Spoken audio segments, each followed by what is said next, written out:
Desperation changes how people see you. Not slowly. Not subtly. Instantly. The moment someone senses that you need something too badly, whether it's their attention, their approval, their time, or their validation, your value doesn't just drop slightly. It craters. And here's the part that makes this dangerous. You won't feel it happening. You'll just wonder why people keep pulling away. Most desperate people don't realize how visible they are. They think they're hiding it behind casual texts, behind "I don't care," behind carefully crafted indifference. But desperation doesn't hide. Desperation leaks. It leaks through the way you laugh too hard at a joke that wasn't that funny. It leaks through the way you reply too fast, every single time. It leaks through the way your voice changes when you're afraid someone is leaving. People don't need to see your insecurity. They feel it. And the moment they do, something shifts in how they treat you. Because here's what desperation does. It creates imbalance. And imbalance changes power dynamics instantly. Think about any situation where power shifts between two people. The person who needs the job more loses negotiation power. The person who needs the relationship more loses leverage. The person who needs approval more loses their backbone. The person who fears loss more loses control. Desperation doesn't just make you look weak. Desperation makes you weak because it hijacks your decision-making. You stop acting based on what makes sense. You start acting based on fear. The more desperate you appear, the less valuable you seem. This isn't because people are cruel. This isn't because society is broken.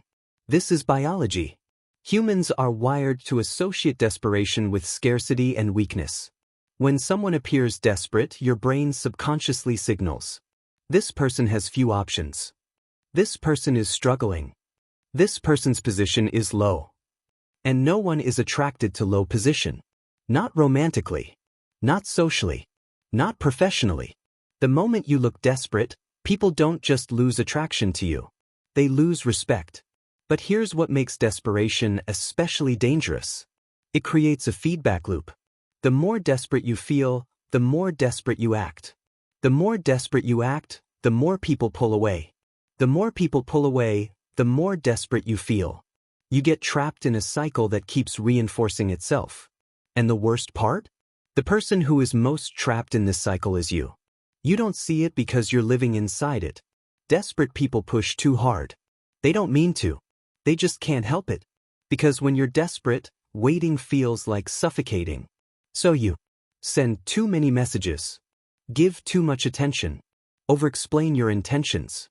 Try to lock things down too fast. Show emotional urgency way too early. And here's the brutal truth. None of this creates connection. It creates pressure. When you push too hard, people feel your weight on them. They feel like you're leaning on them emotionally. They feel like your stability depends on them showing up. And no one wants to carry another adult's emotional weight. Think about it this way. Imagine someone you barely know grabs your arm and starts leaning their full body weight on you. What do? You instinctively brace yourself. Then you look for a way to remove their weight. Emotional desperation works the exact same way. When someone leans on you emotionally before trust has been built, your instinct isn't to hold them up. Your instinct is to create distance. This isn't malicious. It's self-protection. People can feel when someone is about to make their emotional state your problem, and they will avoid it every time. When someone feels emotionally dependent on them, they begin creating distance. Not because they don't care, because emotional dependence feels heavy. Feels like you have to be careful with what you say. You have to manage their feelings. You have to watch yourself around them. You have to absorb their anxiety. And humans naturally move away from what feels psychologically demanding. This is the cruel irony of desperation. The more you show someone how much you need them, the less they want to be around you. Let me show you how fast desperation changes behavior. Watch the sequence. It starts small. Step 1. They take a little longer to reply than usual. Step 2. You notice. You feel a flicker of anxiety. Step 3. You start checking your phone more often. Step 4. You overthink what went wrong. Step 5. You send a follow-up message. Hey, everything okay? Step 6. They reply, but it's short, distant. Step 7. Your anxiety spikes. You feel the distance growing. Step 8. You try harder. More energy. More emotion. More need. Step 9. Now they feel your weight leaning on them. Step 10. They pull back further. Step 11. Now you're desperate. Step 12. The very thing you feared most, losing them, your desperation just made inevitable. The moment someone realizes you are emotionally desperate, they gain power over you. Not because they're manipulative, but because they can't help having that power. When your mood depends on their responses, your emotional state is now their property. When they reply fast, you feel relief. When they're silent, you feel panic.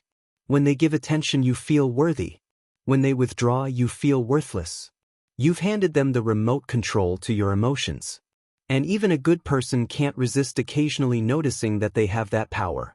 This is why desperate people always lose. Because dependency always weakens your position.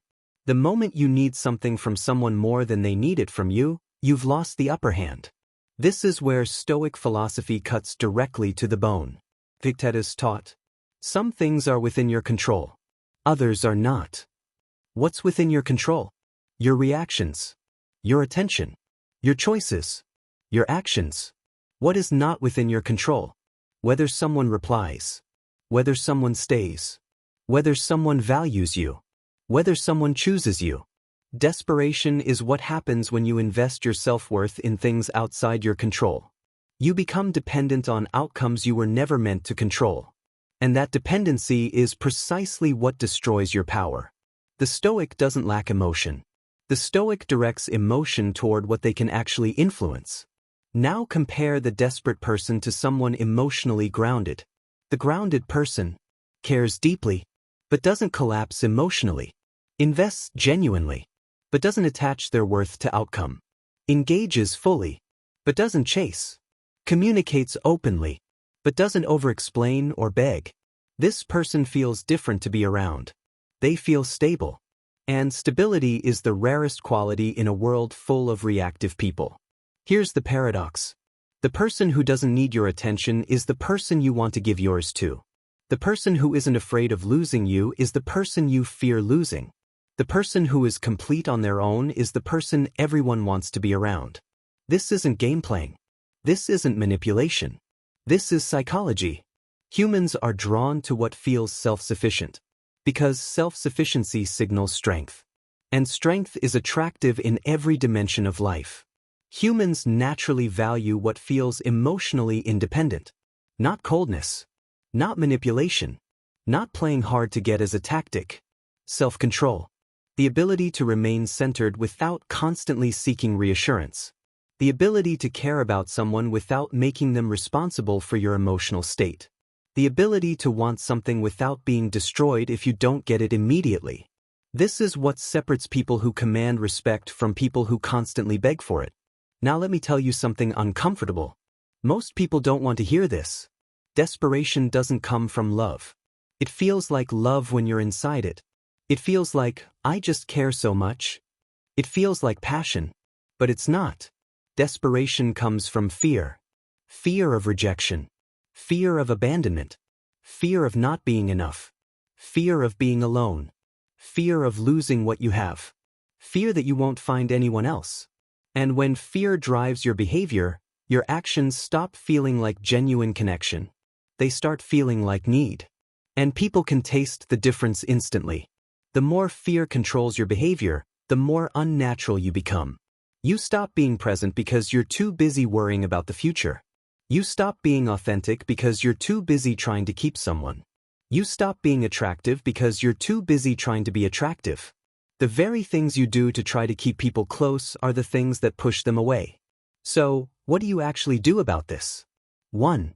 Pause before reacting emotionally. When you feel that spike of anxiety, the delayed reply, the short response, the withdrawal, do not act. Wait 24 hours before addressing anything. 2. Stop chasing reassurance. Every time you want to send a, "You okay?" or "Did I do something wrong?" ask yourself, am I doing this because it's genuinely necessary, or because I'm afraid? 3. Build a life that doesn't collapse when attention disappears. Your emotional stability should not depend on one person, one outcome, or one situation. When you have multiple sources of meaning, purpose, work, health, growth, relationships, no single person becomes your lifeline. 4. Reclaim your self-worth from external validation. Your value doesn't increase when someone replies. Your value doesn't decrease when someone withdraws. Your value is fixed. The only thing that changes is whether you remember this or forget it. The strongest people aren't emotionless. They just don't surrender their self-worth to other people's attention. Marcus Aurelius wrote, "You have power over your mind, not outside events. Realize this and you will find strength." Desperation is the surrender of your mind to things outside your control. And the moment you reclaim that power, you stop chasing. You stop collapsing. You stop losing. Not because you stop caring, but because you stop making your worth dependent on outcomes. Most people lose power the moment they become emotionally desperate. Because the harder you chase validation, the faster respect disappears. But here's the truth that changes everything. The moment you stop needing the outcome is the moment outcomes start coming to you. Not because of magic. Because when you're no longer desperate, you become the kind of person people don't want to lose. And if you want to understand the exact psychological mechanism behind why chasing pushes people away, that's what episode 11 is about. The pursuit paradox. Why wanting someone too much makes you lose them.